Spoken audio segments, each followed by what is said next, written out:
Good morning, marvelous mortals and fabulous cat people, and welcome to the very first sermon of the Holy Church of Cat. My name is Reverend Mother, self-proclaimed pussy preacher extraordinaire, and founder of this sacred institution, and this is one of my cat's Sabbath. He decided that he wanted to be needy at the moment that I was trying to record this video, which is totally fine because they need attention, and I'm happy to give it to him. He's my baby.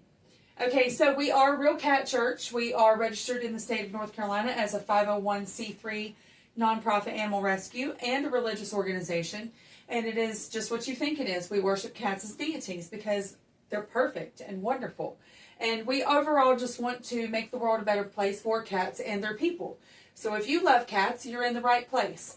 Now, we don't have a physical church at the moment. This church is just here in my laundry room and wherever you are. We have a small following at the moment. We're just getting started, but I hope to grow the church into the success I know that it can be. So the first order of business, we would like to build a physical church where people can come and adopt cats. We can have a cat cafe. We can have an event space where we can have fundraisers and weddings, cat weddings with cat lovers, not marrying cats together, but whatever.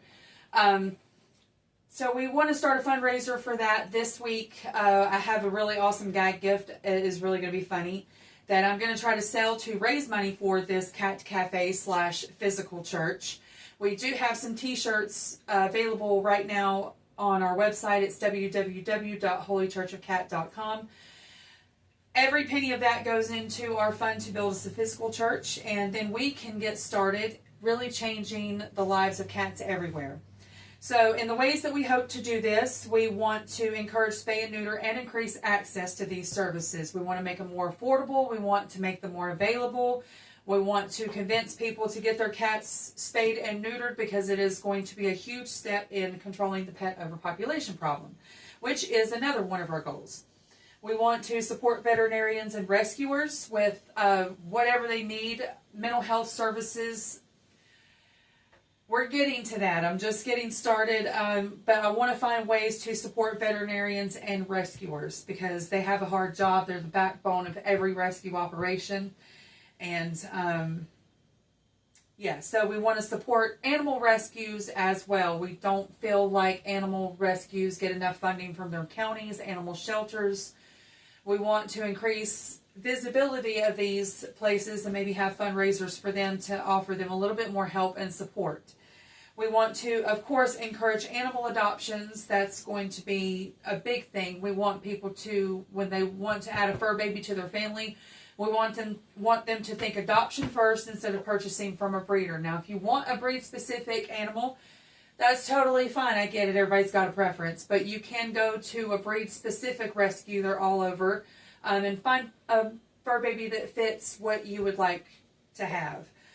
But we also want to point out that there are perfectly wonderful dogs and cats and pets all across shelters and rescues that are just as worthy of loving and wonderful homes as purebreds are. And a lot of shelters and rescues already have purebreds. So check your local shelter first.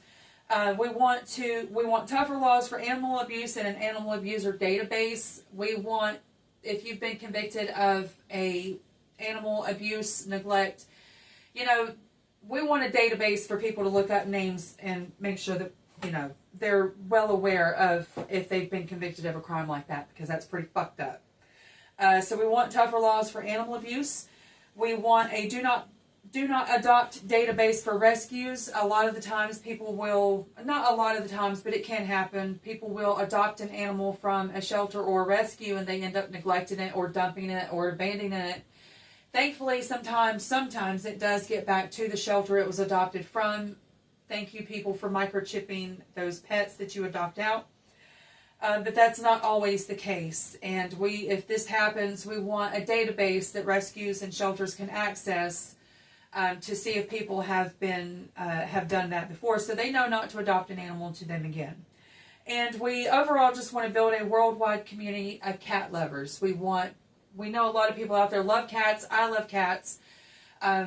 I've been working in rescue and foster and stuff like that. I've worked in veterinary offices pretty much all of my adult life.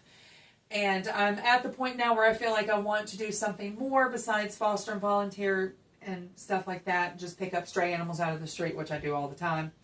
But I want to do more, and I really want to build a community of cat lovers, and I want to make the world a better place for cats and their people.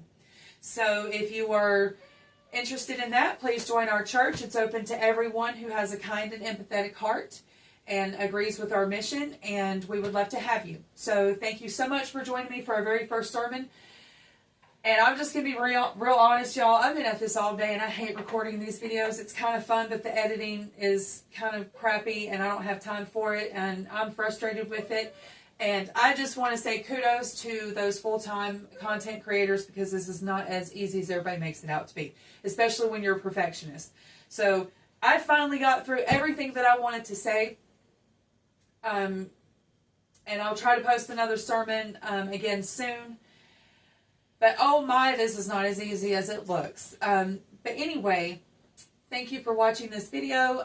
Don't forget to like, subscribe, share with your fellow cat people, with your fellow cat family. And hopefully we can build this church into the success and make a difference like I know that we can. Have a great day and stay tuned.